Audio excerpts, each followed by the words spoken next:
right, so very excited to welcome in Kevin, the Colorado collector here onto the shallow end. Kevin, thanks for being here. Thank you for having me, Dave. You've got a tremendous collection, and we're going to talk about some of those areas that you collect. But first, for those of you, or for those who don't know you, why don't you just introduce yourself, who you are, what you collect, and your time in the hobby? Sure. Kevin, Colorado Collector on Instagram. I live in Denver, have a family. Hobby is obviously consumes some of my time outside of my day-to-day life. And that became a thing during COVID, like a lot of people. I grew up collecting cards. I think the first set I had was like 1991 Topps. And I'm pretty sure at that point, my brother, he's 3 years older, he was big into baseball cards. I remember it really probably caught on in like 1994 or so. So I would have been 8 years old. Like 1994 Topps Stadium Club, 1994 Topps Finest were like the big sets that I remember going to card shows and just drooling over, counting the quarters in my pocket, trying to buy a pack of. And I kind of shelved all that, probably late middle school, early high school or something, and never really thought about baseball cards again. And then during COVID, or just ahead of COVID, my parents had brought out, they'd kind of cleared out their house, they'd moved, and they just sort of brought several boxes of my stuff that got put away, and I didn't think about it. And during COVID, I think like, a lot of people in the hobby today, it kind of came back and curiosity got the best of me. And I had a 3-year-old and a newborn effectively at that time. And so a little bit of cabin fever. And so cards became just a good way to escape since it was tough to find other ways to keep busy, as everybody knows. So, it's funny to think about, since in that small amount of time since 2020, my interests have generally varied. There's some consistencies, obviously the Rockies and Broncos and Avalanche and some of the players that I like. But I kind of dabbled in modern cards, and I still have some, but my focus really shifted back to kind of my roots, which is the stuff I loved as a kid. So I've become more of a focused 90s collector. And then I have sort of select pockets of modern cards that I've kind of learned over the years what I'm willing to pursue and where I need to sort of stay out of the fray. And 4 years doesn't seem like a lot of time, but in this hobby, it is kind of a lot of time. Yeah. Where my were eBay you? history suggests otherwise. Yes. So when you first jumped back in, like so much of us did during the pandemic, what were you collecting at first? Like, what was the first thing that attracted you when you got back in and you were getting cabin fever and just needed to do something else with your brain? What got you back into it first? What kind of card? It was Rocky stuff. As a Rockies fan, it's a very painful history. I think I was enamored by just like the new set designs and stuff. And so at that time, like 2020 Topps was kind of the new thing. And so I had bought some of that. I was curious about breaks and things like that. I pretty quickly realized that was a slippery slope and maybe not the most prudent way to go about finding the things you like. And so, 2020 Topps was, I was kind of dabbled in chasing some of the rookies and some of that stuff. And I think I pretty quickly realized that, and this is kind of the folly of modern cards for me, and as a Rockies collector, is a lot of that is just gambling. I mean, it's, there's intriguing things about the players, but it costs a lot of money when it's popular players and things. And then just overnight, right, it's more than likely to just lose value. And so I've kind of found that collecting the players, in a lot of cases, players that are either they're at the late stage of their career, their quantity is known, or their quality value is sort of known and established, or retired players where, again, there's somewhat of an establishment. So the pricing isn't such a mystery about stuff. You're not having to buy at some crazy peak. I'm just not into the prospecting thing. And so at that time, though, what I really started to latch on to, a big Trevor Story fan, which that's a funny hobby journey that I went on. I probably was at one point like, I don't know that I had necessarily any of his top 5 or 10 biggest cards per se, but I probably had one of, if not the best Trevor Story collections out there for a while. And then I've moved a lot of it, and, guy gets hurt, guy gets traded, and it's a little less exciting to be a Trevor Story collector. When at the end of the day, I'm just a sad Rockies fan. And that's the thing, when you collect players who are retired or more established, there's a less likely chance of that happening. But Right. Story was coming up on his first big free agency, right? And then Yep. goes to Boston, and you're left with this Trevor Story pile. Do you have any of it left, or what did you I do. Yeah, I have a handful left. But what's funny is like I ended up moving a lot of it and kind of knowing like, I was selling for pennies on the dollar of what I'd paid for it, and that was okay. And the irony, I think, of my collecting experience, by definition, collecting is literally like gathering things. And for me, when I get too much, it overwhelms me. It stresses me out. And so I kind of get to a point where I need to sort of cull things. And in a way, it's kind of how I move up into bigger cards as I move on from something. And so I'll sell it and then use those funds to level up into something else. Do you get those feelings? I'm sorry. Do you get those talking about, when things get to be too much, you get kind of jittery? Is that something that you can actually feel? Because for some people, it's really visceral. It becomes almost untenable. Yeah. Right. And is that what you feel when it's too much?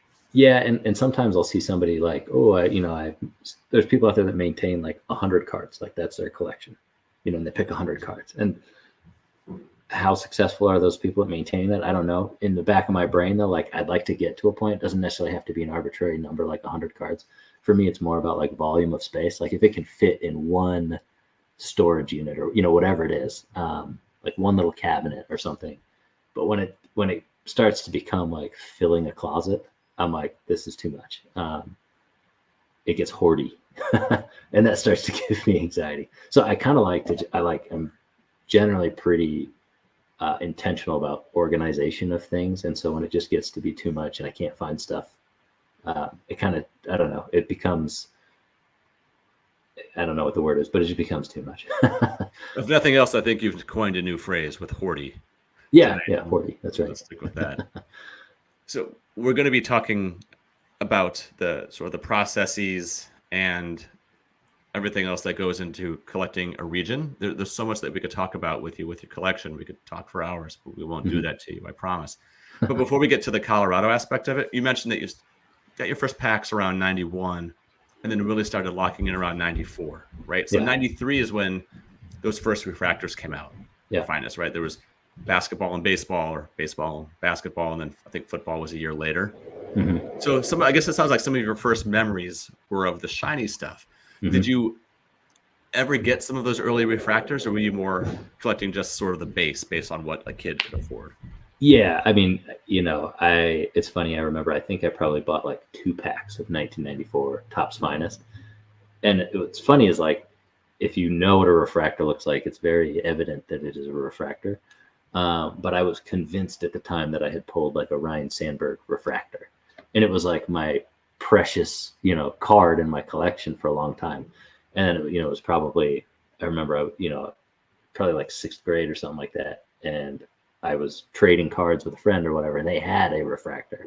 And I'm like, oh, like this card that I thought that it was like so treasured is actually not a refractor at all, which is pretty funny. But, I was generally like aware of that stuff walking around, but I didn't, at 8 years old, it was more about like, okay, I have $11 in my pocket. How many packs can I was just a fiend for like opening packs and stuff. I was the same way, just a few years older, but sort of the same way. And to be fair to young you, there are still people now who on eBay are selling packs or singles of 93, 94 Finest that label them as refractors when they're not. Yeah. And some are doing it to be devious, and some are, I think, honestly, you don't know. I had somebody sell me a Reggie Miller 93 Finest once, and they said it was a refractor, and the picture looked like it might be, and then it came. Yeah. And I said, this isn't a refractor. But he was very apologetic, very genuine. And he said, I'm sorry. He refunded my money instantly. And then he said, can you explain to me how I can tell? And then I, gave a little, And it's funny those years because they didn't have any indication on them otherwise, right? Later they put the little R, it says refractor under it. But so as you are now building out, you're back in 2020, and you're starting to now build out these collections of Colorado, of these Denver athletes, of the Avalanche, the Rockies, Mm-hmm. and the Broncos. How did your thinking evolve from? Did you just want to go for certain players at first, or were they certain sets or cards, or where did you begin with collecting Yeah, local? it started with like Trevor Story and Nolan Arenado, and then I quickly, after being, um, the right word isn't necessarily burned, but those guys left under different circumstances, and it's a tough franchise to be a fan of. At the end of the day, like their odds were good. The Arenado thing, they really screwed up, and Trevor Story, they also screwed up. But it just like once those guys actually left, I realized like, oh, okay, I actually feel a little bit less passionate. I mean, I'm generally more a fan of players than the teams. Like when I'm really rooting, I really get behind certain individuals. I think I can just I feel like I relate to them as people in some ways, right? But from a collecting standpoint, it becomes a little like I have zero interest in the Cardinals. In fact, I kind of rather loathe the Cardinals. And so it becomes, it's like, oh man, like it's same with the Red Sox. I'm like, I don't really want to root for either one of these teams. I'll check the box score and root for these guys personally, but it's like totally changes the whole vibe of it. And so kind of the next place I pivoted to, and now I think is kind of like an era of baseball cards that's sort of slept on. But Trevor Story, Troy Tulowitzki and Carlos Gonzalez are like, on the Mount Rushmore of Rockies, and probably 1 and 2 of my all-time favorite Rockies. And those guys, while their careers fizzled in different ways and they played on other teams, and Tulo had some limited success in Toronto, but by and large, like they're known for their time in Colorado. And the era of baseball card that kind of spanned their careers is sort of that like 05 to, call it 2015, 2016, when their relevance sort of dropped off. And that era of cards is sort of before the recent boom of parallels and all this stuff. And so it's actually really challenging. And I think both those guys probably had a lot of like quote unquote super collectors in their time. And I think some of those folks are just still, they've passed away and their cards are locked up somewhere, or they're just clinging to them. It's really tough to find their stuff. So that's kind of where I went to next before I started to kind of delve back into the 90s stuff, which kind of started with like, oh, I'll buy a box of like 94 Stadium Club for $30 because it's $30, but the nostalgia is worth it. And then slippery slope. And now, I'm into PMGs and all the stuff that gets more and more expensive. But there's a reason for that, because they're really, I kind of view each little card as art, right? And they're really visually stunning. So, Right. So you mentioned Cargo, right? Tulowitzki, Todd Helton, certainly from that era as well. Yeah. And it was weird. There was that period of the early 2000s where, Topps had its chrome gold, but it wasn't numbered to 50 yet. Mm-hmm. It was the black, and then there was the reds that were sort of all over the place with numbers. Yeah. And then, like you said, until that 2015 period. I just realized as well that right around the period where you said you started collecting was right when the Rockies began in 93. Mm-hmm. Right. So, the timing was just perfect. So you getting into cards the first time aligns exactly with the Rockies franchise beginning. Mm-hmm. Guys like Bichette, Greg Fawn, Andres Galarraga. Yep. How have you gone back to try to collect some of their cards as well? Yeah, that's been more like set driven, I would say. I've been mostly focused on, I built out the 99 Metal Universe PMG team set, and I'm working on the 98. I'm like a couple cards away. And then I've recently started dabbling in like essential credentials and stuff, which is, it's late in that market. It's tough to get in. And I've missed on, a couple of the Rockies over the years, and now the prices are crazy. And every time I tell myself like, oh, I'll just like wait for one, the price it climbs and climbs, and I just don't pull the trigger.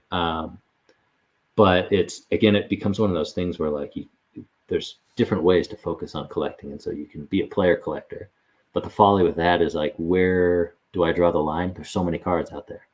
And again, when you go back to like the hoarding feeling, like, do I need to buy all this stuff? Just, it's like, this is $1, that's $4, that's $3.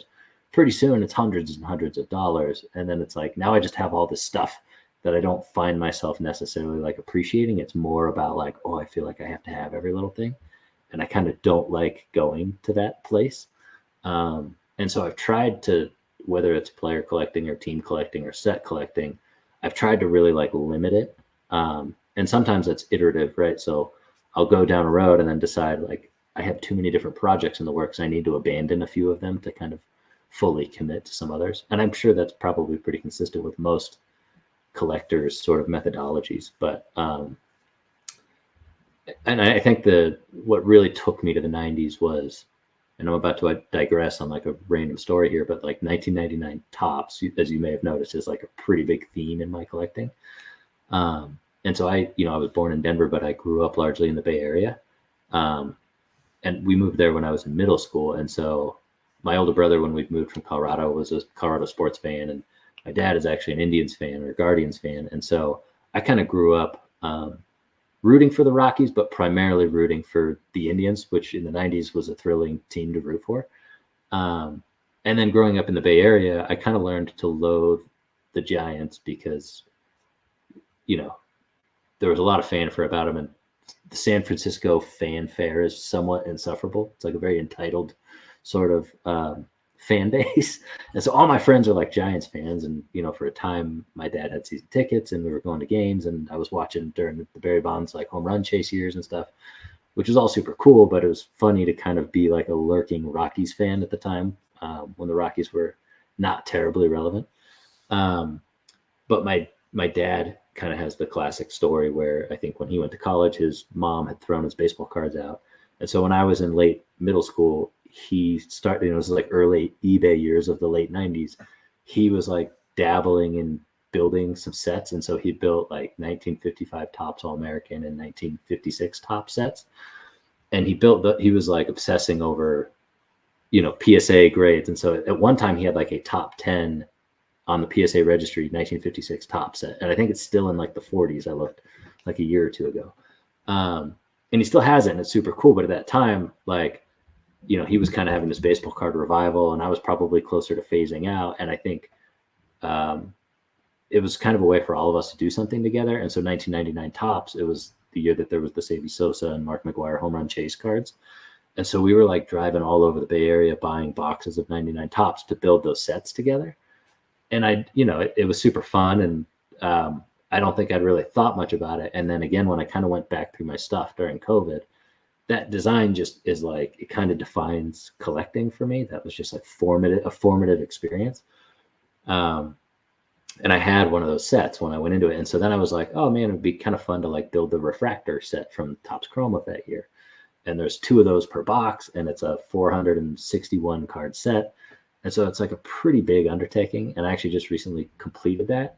And along the way, I decided, I'll collect every refractor parallel of every possible insert from that set. So, and I'm like 7 cards away from having a master refractor parallel set, with like one exception, which is the Nolan Ryan autographs that were like 1 in a billion packs. But that's kind of what led me back into the 90s. Was in 98, 99 are like incredible years for, baseball card parallels and inserts and stuff like that. So do you consider yourself a completionist? I do, which is why I'm careful about how many pursuits, knowing that like it'll bother me. And so I try to be careful about how deeply I commit to things. So it also sounds like you like to give yourself a challenge here, right? So you've got the base up, you want to go for the refractors and all, and of all that, and all the inserts and everything else, and now you're in the essential credentials, as opposed to 1999 was a special time for me. I'm just going to go get the set. You've got a separate challenge in there as well. Does that make it more fun for you? Yeah, well, there's like an allure, right, to things that have like rarity. And I mean, the refractors, right, like they're just more visually appealing also. Like if you just hold like a base card or a base Topps Chrome card, they're very interesting and the design is nice, but the refractor really jumps out at you. And I think of all the years of Topps Chrome refractors, like, 90s, they're all pretty shiny, but 99 has like really, really good shine to them. And so I think the combination of knowing there was a challenge and knowing that it was like a long-term project was another thing that's like, during COVID, it's like, I got nothing but time. So like, tracking some of these things down. And along the way, I passed on so many because I didn't want to like overpay, right? And so it's like if I pay $3 for every card, it gets expensive for every comment, right? So I was trying to find everything under $1.50, all anything I deemed like not a star, which proved really difficult. And there were a couple that took me, again, like I only completed this a couple months ago, and it's like complete no names that just took me forever to track down. What kind of relationships have you established? What kind of methods have you developed to track down cards, Denver athletes or otherwise, of sets or of runs that you're going for where you seemingly have hit, I don't want to say a dead end, but you've hit some problematic areas where you're just not quite sure where to go next? Yeah, that's been the other fun thing too about Instagram is like when I created an Instagram just for my baseball cards, my wife was like, "What are you doing now?" Actually, I didn't even tell her about it. She discovered it on my phone and was like, "Well, what is this?" And I'm like, "Oh yeah, well, it's not what you think," which was actually pretty funny. But that made it really fun because again, it's like a community on there, and I'm in 5 or 6 different group chats that all kind of vary in different ways. But I think when you kind of build those like hobby relationships and people get to know like what your taste is and what it isn't, and there's actually like a bizarre number of Rockies collectors for a team that's not always terribly relevant. There's a lot of people that are like really diehards, and so even navigating that sometimes where you're chasing the same stuff can be a little bit tricky. But I kind of found that if people know what you're looking for, like you don't necessarily want to blast it to the world because there's a lot of people out there that will then just go acquire it knowing you're chasing it and then try to just hang it over your head. But I feel like as you start to get to know people and like you're helping each other out, usually people will do the right thing or people will pass on something to let you have a shot on it, knowing you really, really want it bad. And I try to do those same things for other people where it's like, here's a card I might want to buy, but I know this person's looking for it. And, it's low on my list. And so I pass it along. And I think people appreciate that. And I think over time you start to build a good network of people like that. And it gets easier to find stuff that way. Do you have a time or an example where somebody helped find a card for you that, or maybe had an idea of where something might be and then alerted you to it? Yeah, I mean, I probably have a million.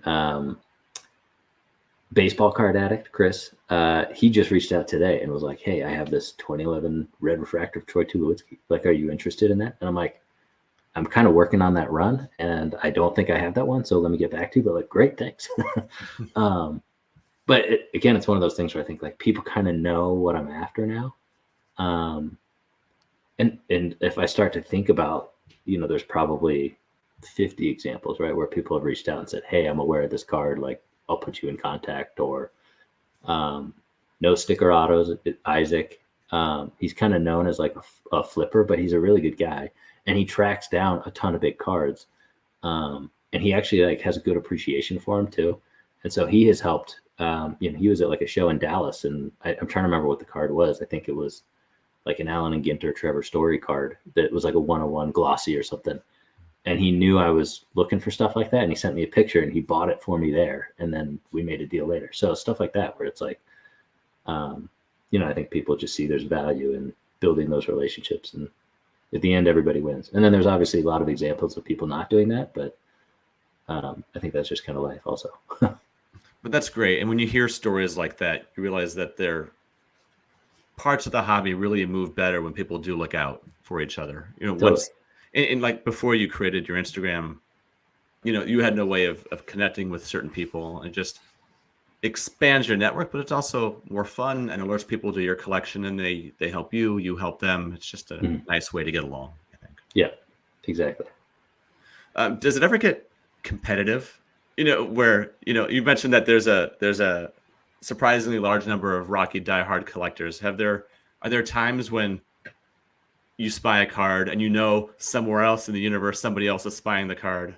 Yes. And it becomes almost like a race for finish. Yeah, it's happened. And I think, there's a couple other Rockies collectors that I talk to a pretty good amount. And, there have been times where, either we're all aware of a card and then somebody goes and grabs it and you can just sense there's like jealousy, or I know I grab a card, right? And it's like, and at the end of the day, a lot of times I like make a mental note of that. And if I down the road, I decide I'm ready to move on from it, I try to make it a point to go back and say, hey, like, and I've made some huge trades with some of these guys too, where, you know, I kind of moved away from like game used patches and stuff like that. Superfractor is the handle of another big Rockies collector. He's a local guy, super good guy. We've met up and made some trades, but he and I made like a huge trade where he traded me, you know, 10 or 15 cards, a bunch of rare Superfractors and stuff, and I traded him a bunch of rare game use stuff. And I think for both of us, it was kind of like he had stuff he knew I wanted and vice versa.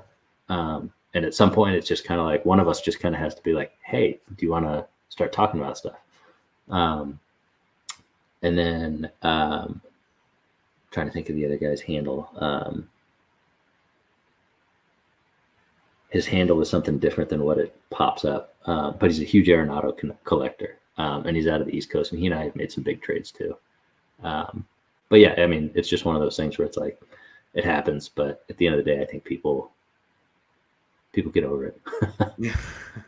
So, you know, the Rockies won World Series appearance, haven't had a lot of team success, but have had a lot of really notable, successful, at least offensive players, right? Larry Walker just got in the Hall. Todd Helton just got in the Hall.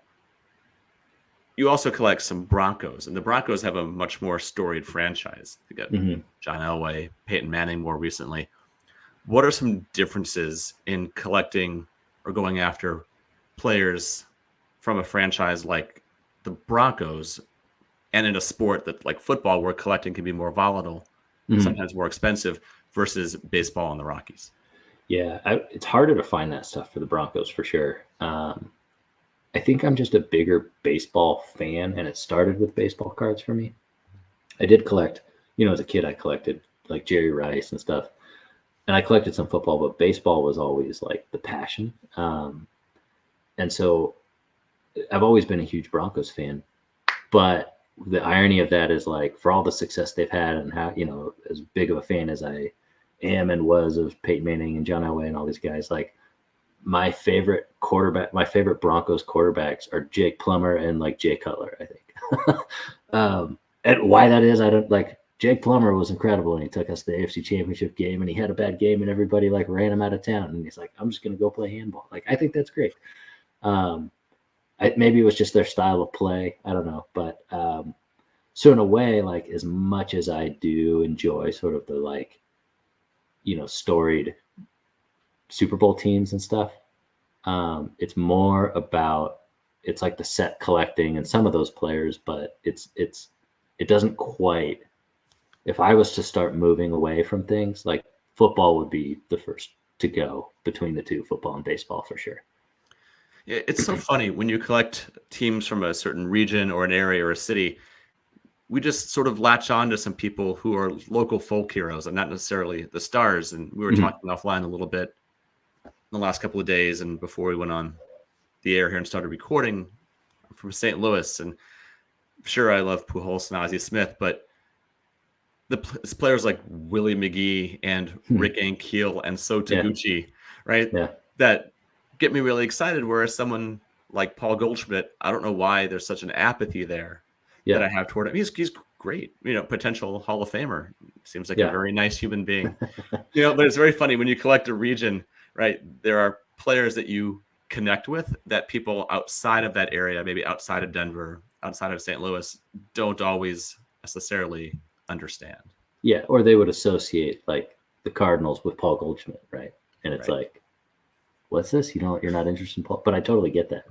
And it's funny is like when he was here, I mean, I have great appreciation for Todd Helton, but when he was on the Rockies, like I didn't go to a game to see Todd Helton. Like I went to see Tulo or Cargo, right? Or like, you know, and I didn't live here at the time, but I would have gone to see like, you know, Larry Walker, or Dante Bichette, or something. Well, the point being Galarraga probably. Dante Bichette's another guy that like great career, interesting player, but Todd Helton's like, you know, he had good longevity. He was a great player, but he wasn't like thrilling. And maybe it's first baseman, right? Maybe that's the Goldschmidt reason.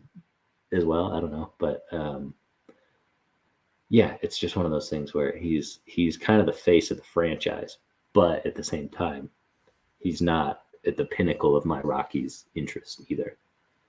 So how did you start to move into types of card like the essential credentials, right? How did you get from collecting regionally, which you still do? I mean, you still have, you have I urge everyone to jump on Kevin's Instagram and just scroll and really appreciate the collection that he's built and that he's shared.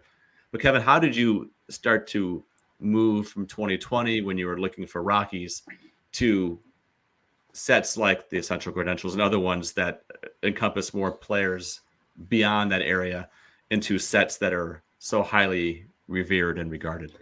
Yeah, and I think that's like part of it's because there's just a lot of players I appreciate. Again, like my dad being an Indians fan, like Albert Bell and Manny Ramirez were like the coolest. And some of that's because they're just like brash personalities, right? They're well known for their personalities. And so, like, again, as I kind of got into that 99 stuff, McGwire and Sosa, and like, I mean, it's just the steroid era, and like, on the pitcher side too, it's like Clemens and Maddox and all these guys. And so it was kind of an organic transition, I guess, to kind of start poking around. And, Griffey, Bonds, all those, they're really expensive guys to pursue. But a lot of it, like Rafael Palmeiro, like that dude's probably, I mean, he was one of the best hitters of his generation. And I don't know if I know a single dedicated Rafi Palmeiro collector. But he's got a lot of cool cards out there. And like Juan Gonzalez, I know there's, he's got more of a collector fan base, but like these guys aren't that expensive, but they're in all of those sets.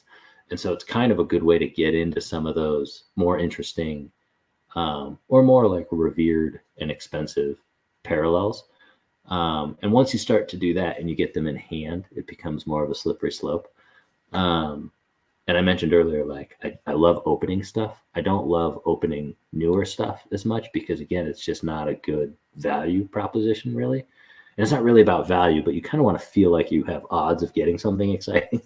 And when you just don't, that's a disappointment. But for a while, probably like 21, 22, I realized like it was pretty inexpensive still to buy some pretty nice 90s boxes. And so I kind of started hoarding all these cool 90s boxes. I got like 15 or 20 of them. And then over like a 2-month period, like the dam broke and I just started opening them. But I had an insane run of luck. And some of that was built out of, I was still working on the refractor set. And so I was buying 99. I bought like a case of 1999 Topps Chrome Series 2.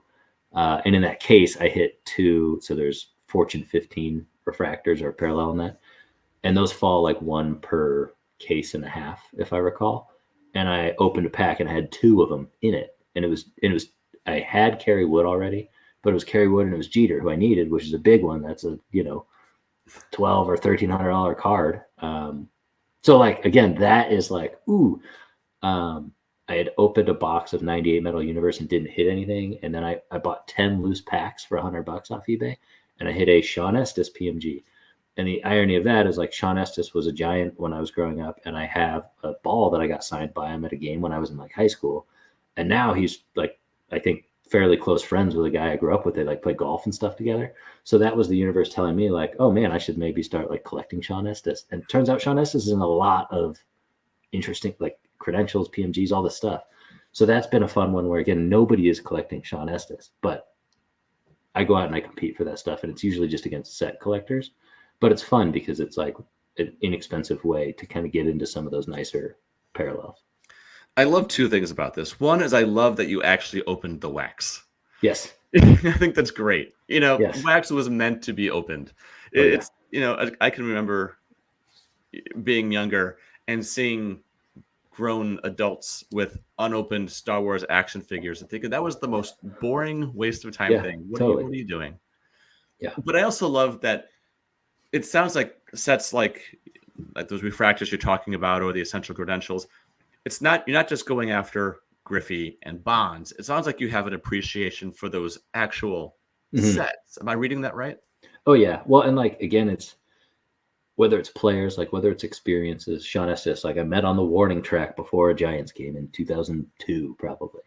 And so then to like randomly pull him was like, oh, that's actually really cool. There's a lot of players in that set that would not be relevant to me in any way, shape, or form. But also just like again, like I have an appreciation for like the set design. And so to me, it's like the PMGs, and I think, a lot of people feel about those because again, they're just like beautiful cards, but it has to be visually appealing. And that's another thing about Todd Helton.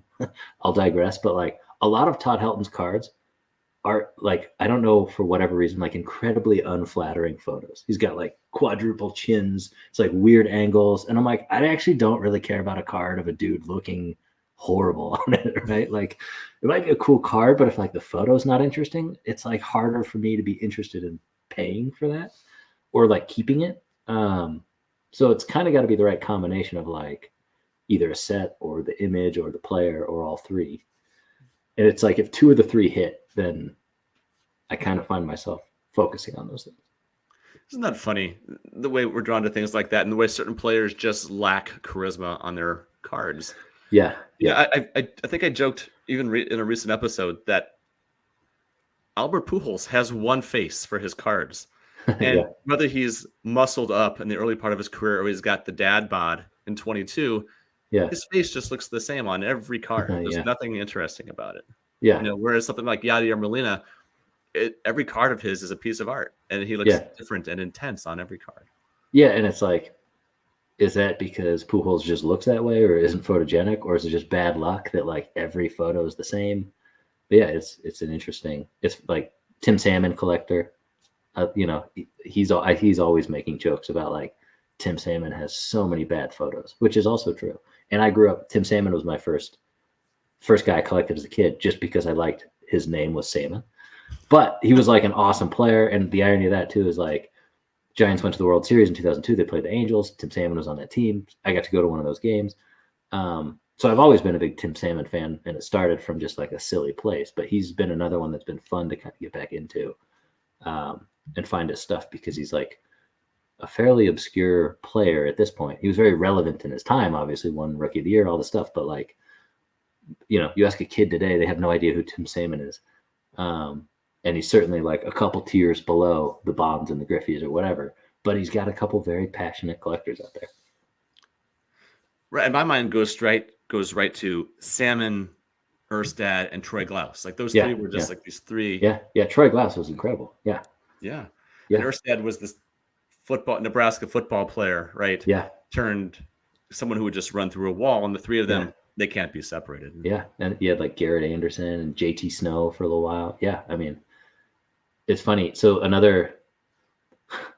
you mentioned the challenge, like the 99 Topps Chrome stuff. The next iteration of that for me, as I sort of closed in on my master set, is I realized it would be fun. Well, part of this was born out of, in 2019, they did a Topps Chrome autograph set that is on the 1999 design. And so I've been obsessively building that. So I've built the base set, and then there's like refractors and superfractors and all this stuff. I'm sorry to interrupt. Are you getting them raw or do you get them graded? I buy them both ways. I haven't gotten any of that set graded personally, but I have a bunch of both. I don't know that I necessarily need to have those graded. The 90s stuff I like to have graded because I think it helps establish the value, but also like some of those things are pretty sensitive. And I like the presentation of it in a PSA slab. At the same time, I do like, there's something to be said for like appreciating the card, just the card on its own. But I do usually end up grading mine, like the nicer, rarer 90s stuff. But on the newer stuff, I don't know. I do have a lot of it graded, but I haven't graded any of that particular set myself.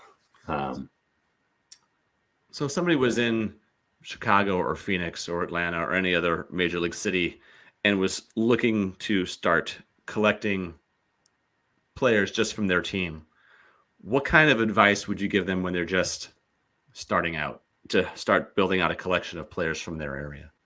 Ooh. I don't know. You got to start with the players you're passionate about, which is probably a no-brainer. But I think the advice would be to try to keep blinders on. Don't get caught up in just because this guy is also a Cardinal or whatever. That's the slippery slope of feeling like you got to start buying all this stuff just because it's sort of affiliated with your focus, but it's not part of your focus.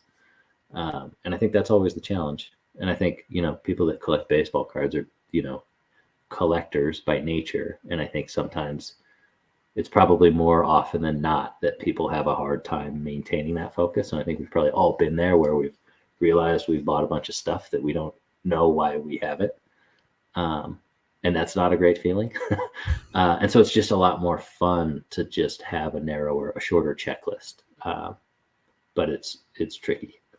My scope has been very wide, and now I'm trying to bring it back in. Sure. And as we start to wind down here, I want to get to some actual cards. Sure. What are some cards, whether they're tied to Denver or not, some cards that you've got in your collection that you just love to own, can't believe you own, exciting recent pickups, that sort of thing? Yeah, absolutely. So volume accumulation, he's known as a big, what's the term I'm looking for? Consigner. I've used them. Yeah. I've used them. Yeah. Yeah. So Chris, he's a great guy. And I've used him as well. And he's not a Rockies fan, but he happens to collect several Rockies players, but he has like a vast collection. And I actually have an uncut sheet of this set, which is pretty obscure. That's another thing I collect, is like uncut sheets of like things that strike my interest. But it's been very difficult. So this is a set, 1999 Sports Illustrated. It had cool photography. It's not a terribly interesting set for the most part. It has some interesting inserts, nothing really of major value except this one set. It was called Fabulous 40s. And there's a parallel of it called the Fabulous 40s Extra. And what's cool about it is it features, I think it's 15 players, but everybody that hit more than 40 home runs that year. And that was the year of the great home run chase. So McGwire is 70, Sosa 66, but it's hand numbered to the number of home runs they hit. And so I've been looking for one, and Galarraga, who's in a Braves uniform, is in it, but Vinny Castilla as a Rocky hit 46 home runs that year. And so I was able to track this down. And so it's embossed. So the player is embossed, and it has this really interesting refractor sort of appeal to it. And then you can see it's also hand numbered. Look at that down there to the number of home runs. So that's one that I was really excited to get my hands on recently.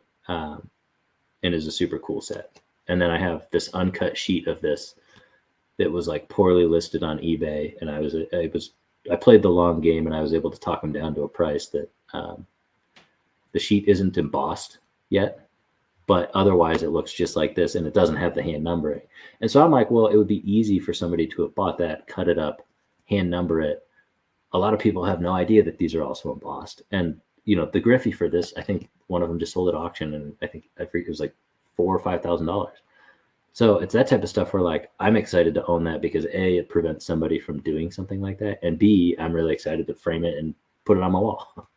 That's great. And for those who are listening and not watching, the shine on that, for a set that was really only around for a year or so is really something to behold. Plus the charm of it being hand numbered.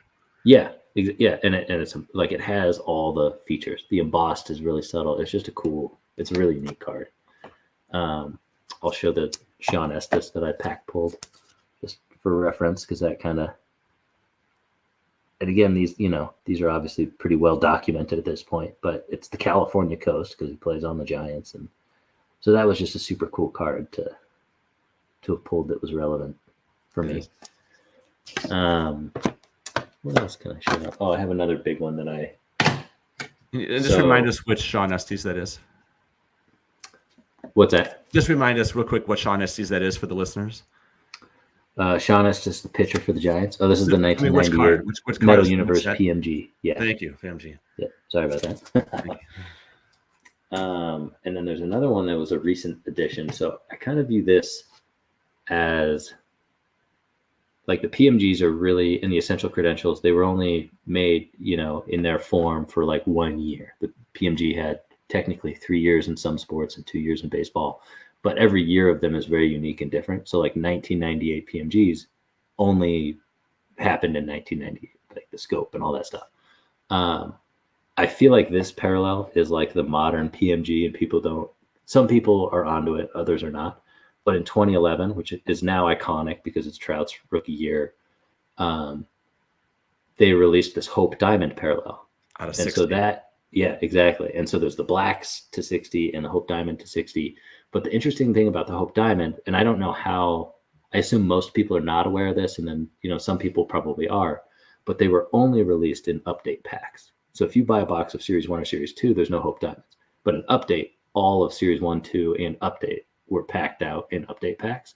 But nobody's opening update packs because they're so expensive, because that's Mike Trout's rookie. So it's like whatever's out there is out there, but everything else is just locked up. Nobody's opening this stuff. And so it took me a very long time to find a Charlie Blackmon rookie in this parallel. And the irony of finding this is there's a bunch of Facebook, sports card groups out there. And it was probably 2 years ago, I came across this post. And at that time, the post was like 4 or 5 years old. And somebody was like, hey, I bought this Rockies collection. And this was in it. And I messaged the person, was like, hey, do you still have this? I'd be interested. And like 2 weeks ago, the guy got back to me and he's like, I never saw this message. I'm terribly sorry, but I still have it and I'm happy to trade it. And so we made a trade. And like, it was like 2 years ago, I reached out and then it came back around. And the guy lives, like down in Lone Tree, like 20 minutes from me. So that was a very exciting recent acquisition where, again, like it just pays to reach out or, build these relationships. But the irony is like, these are impossible to find. I know where like one other lives. There's one on eBay and the guy wants like $1,000 for it. And we made a trade and the guy valued it at like $150. I'm like, that feels right. Like, it's Charlie Blackmon. Like, come on. I love Charlie Blackmon, but nobody's like, Charlie Blackmon doesn't have a lot of longevity in this hobby as like a money maker. So, but that is his best card. And not only is it his best card, but it's from this iconic set that you really value, right? So when you think about 2011 Topps, I think of the Trout, but I think of the diamond, or I'm not a big fan of the cognac. It just looks like a dirty diamond, right? yeah. But then you've got this Hope Diamond that if you stumble across one, expect to pony up some cash, regardless of who the player is. Well, and they're just like, it's just visually incredible to look at. And it's only 1 year of it, and it's got a lot of relevant players. So again, to me, it's like, I feel like people are going to look back and be like, oh my gosh, these things are impossible to find. And there's a lot of really cool players. So to me, it's kind of the same thing. And it's sort of from an era that people didn't really know, what they had or what was happening in a way. In like, I mentioned it's like that 05, even later than that, like 07 to 2015, like Topps and Topps Chrome parallels they're just not that abundant. And so they can be really tough to find. So that was a cool one. And on that note too, I don't know if I have it over here with me. I think I might. The other thing that I'm really into is printing plates, which I just am fascinated by the fact that like the plate was used to produce every copy of the card. And so I don't have it with me, but I have one of the printing plates for that rookie card as well, which is pretty cool. The Charlie Blackmon? Yeah, the Charlie Blackmon. And I think my biggest, going back to being a big Trevor Story collector for a time, I think my biggest hobby achievement was tracking down all four. Granted, this was in between 2020 and 2022, so this is 4 to 6 years after these released, but tracking down all four of his 2016 Topps Chrome autograph printing plates. And so that was an interesting adventure. So for those of you listening, Kevin is holding up all four of the printing plates from that. You said 2014, you said? 2016. 2016 printing plates. And all essentially one of ones because they're just printing plates. But to find them after the fact, for them to get pulled and then sort of surface is like pretty unlikely. So that was pretty cool. And I don't know, just a fun thing to track down. The superfractor of that card has been lingering on eBay. He has like a $15,000 price on it. And I'm like, I wouldn't want to pay cash for this card because again, it's just like in 10 years, that card's worth $100. Like nobody cares. I would be interested to like trade for it at like decent value of, you know, like $1,000 or something, but like there's just no way. So I've just chalked it up as like, yeah, like I don't need it. Part of me, the completionist in me, really wants to pair it with its printing plates, but it's just one of those things where you just have to let some things go. and someone asking 15,000 for that makes it easy to let. Well, and I messaged him and he's like, I'm not expecting anywhere near that. I'm like, yeah, but like $3,000 isn't anywhere near that. And that's like that's out of the realm of reason too. So I'm like, and he doesn't want to trade. So I'm like, okay, then I don't need to talk about a cash transaction for this. But you know, what else? Oh, the other things, I'm a huge Allen and Ginter fan. And I like the Allen and Ginter set because it's, you know, it's cool historical premise and it has a lot of interesting subjects. Again, going back to like the art, and they do these like mini, you know, they've got all these different mini framed variations of things, whether it's autographs or parallels or whatever. And a couple of the years they did art, like literal art cards done by different artists. And so I was able to pick up as part of a big Ginter Rockies collection, a couple of Troy Tulowitzki, like actual art cards. And so one of these is Brian Kong. Actually, they're both Brian Kong is the artist on them. Oh, I keep moving. So those are super cool. And then they didn't actually come in these frames, but I just picked up like framed relics and cut them out and put these into the frames. But like, it's like literally little pieces of art in a frame. To me, I appreciate like the literal, but also irony of like sports cards are art. It's like kind of the melding of all the things I enjoy about it, which is historical significance, sports, art, all in one thing. So I really, those are two of my favorite pieces for sure. So you're in that last answer, you already started to answer what my last question for you is, which is, you know, all collections to some degree are autobiographical. So if somebody, you know, was granted access to your collection and looked through it, what do you think that they would think about you and what it is that you're trying to collect and say about yourself based on the types of cards that you have and the types of collection that you're trying to put together? Most prominently, a sad existence as a Rockies fan. And I have some obscure, you know, I named a lot of the big guys, but like, you know, I've got some interesting like Ubaldo Jimenez cards and guys that like, you know, general baseball fans are going to know who that is, but most general baseball fans actually wouldn't give a shit about like his cards. And so, you know, again, like the Rockies have a pretty limited list of exciting moments or exciting seasons. And so, you know, it's cool to find those things and sort of capture them and have a collection that kind of tells some of that story as a Rockies fan. So yeah, I mean, I think again, this is where I'm like, I would like my collection to tell more of a story, and I'm trying to get there. Right now, it's just too chaotic. So yeah, I don't know. I wonder about that. I'm like, if I get hit by a bus and my wife is like, okay, I have to figure out like what the hell he's doing with all these baseball cards. Is she even going to know what is what? Like, you know what I mean? It's like, what would the story be for her? I have no idea. I'm curious to know, not curious enough to get hit by a bus, but I'm curious to know. So that's part of the beauty of it, I think, is that aside from the aforementioned crazy bus accident, right? You know, there's no deadline, right? Like you're trying to tell a certain story here, and you're just sort of chipping away at it at the sides, getting to where you want to be. And if we were to have a follow-up conversation a year or 5 years from now, I think it probably would look a lot different than what it looks like today. And that's, you know, one of the benefits of a hobby like this. Yeah, definitely. And at the end of the day, like, it's a funny hobby. I think about it all the time. It's like you're just accumulating things that you look at and appreciate.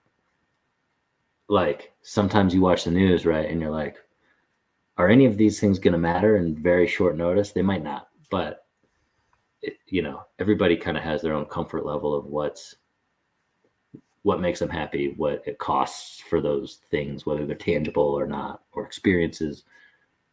Everything costs money, whether it's an experience or whether it's owning something that you look at. And I think, finding that balance in life is kind of the key. And at the end of the day, like, there's something that makes you happy and you enjoy doing it, then you should do it. But you got to be mindful of it not. There's got to be a healthy balance of it. That's kind of the key.